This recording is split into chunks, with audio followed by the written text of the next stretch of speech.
کیا آپ نے کبھی سوچا ہے کہ قرآن پاک کی ہر سورت کا آغاز بسم اللہ الرحمن الرحیم سے ہوتا ہے، مگر ایک سورت ایسی بھی ہے جو اس اصول سے بالکل مختلف ہے۔ آخر ایسا کیوں ہے؟ یہ کوئی راز ہے، کوئی خاص پیغام ہے، یا اس کے پیچھے کوئی گہری اسٹریٹجی چھپی ہوئی ہے؟ اور اگر بسم اللہ ہر کام کی ابتدا میں پڑھنا ضروری ہے تو پھر اس سورت کے آغاز میں اس کا نہ ہونا ہمیں کیا سکھاتا ہے؟ آئیے اس سوال کے جواب کو سمجھنے کی کوشش کرتے ہیں۔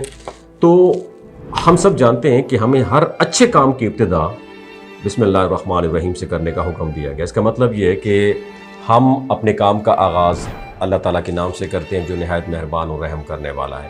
قرآن پاک کی تقریباً ہر سورہ اسی بابرکت کلمات سے شروع ہوتی ہے، لیکن سورہ توبہ ایک ایسی منفرد سورت ہے جس کے آغاز میں بسم اللہ موجود نہیں ہے۔ سورہ توبہ قرآن مجید کی 9ویں سورت ہے جس میں 129 آیات اور 16 رکوع شامل ہے، اور اس سورہ کے مضامین بھی دیگر سورتوں کی طرح گہرے ہیں اور سبق آموز ہیں، مگر اس کا آغاز ایک نمایاں فرق رکھتا ہے، اور یہی فرق لوگوں کے ذہنوں میں یہ سوال پیدا کرتا ہے کہ آخر اس سورہ کو بسم اللہ کے بغیر کیوں شروع کیا گیا؟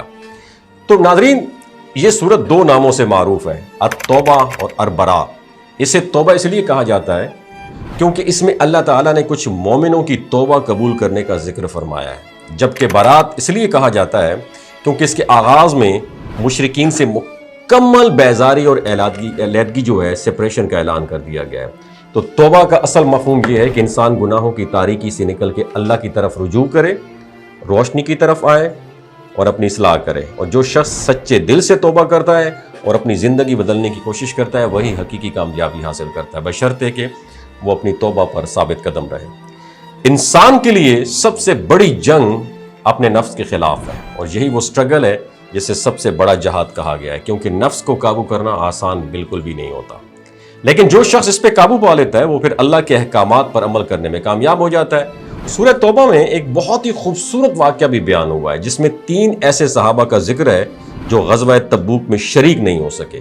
جب نبی پاک صلی اللہ علیہ وآلہ وسلم واپس تشریف لائے تو انہوں نے معافی مانگی، مگر وقتی طور پر ان سے کنارہ کشی اختیار کی گئی، یہاں تک کہ زمین ان پر تنگ محسوس ہونے لگی اور وہ پھر شدید گلٹ میں مبتلا ہو گئے۔ پھر اللہ تعالیٰ نے اپنی رحمت سے ان کی توبہ قبول فرمائی، اور یہ جو واقعہ ہے نا، یہ ہمیں سکھاتا ہے کہ سچی توبہ انسان کو اللہ کے قریب لے کر آتی ہے۔ تو اب سوال آتے ہیں اس اصل سوال کی طرف کہ سورہ توبہ کے آغاز میں بسم اللہ کیوں نہیں ہے؟ تو اس حوالے سے مفسرین نے کئی آراء پیش کی ہیں۔ ایک رائے یہ ہے کہ نبی پاک صلی اللہ علیہ وآلہ وسلم جب بھی کوئی آیت نازل ہوتی تو صحابہ کرام کو بتاتے کہ اسے کسی سورہ میں اور کہاں لکھنا ہے، لیکن سورہ توبہ کے آغاز کے بارے میں ایسی کوئی واضح ہدایت موجود نہیں تھی۔ اسی وجہ سے بعض لوگوں کو یہ ڈاؤٹ ہوا کہ شاید یہ سورہ انفال کا ہی تسلسل ہے، چونکہ عام صورتوں پر 2 صورتوں کے درمیان فرق ظاہر کرنے کے لیے بسم اللہ لکھی جاتی ہے، لیکن یہاں پر ایسا نہیں کیا گیا۔ اس لیے حضرت عثمان رضی اللہ تعالیٰ عنہ نے جب قرآن کو مرتب کیا، ترتیب دیا، تو اس سورہ کے آغاز میں بسم اللہ شامل نہیں کی گئی تاکہ دونوں کمالات جو ہیں ان کو مینٹین رکھا جا سکے۔ اور ایک اور اہم وجہ اس سورہ کا ٹاپک بھی ہے۔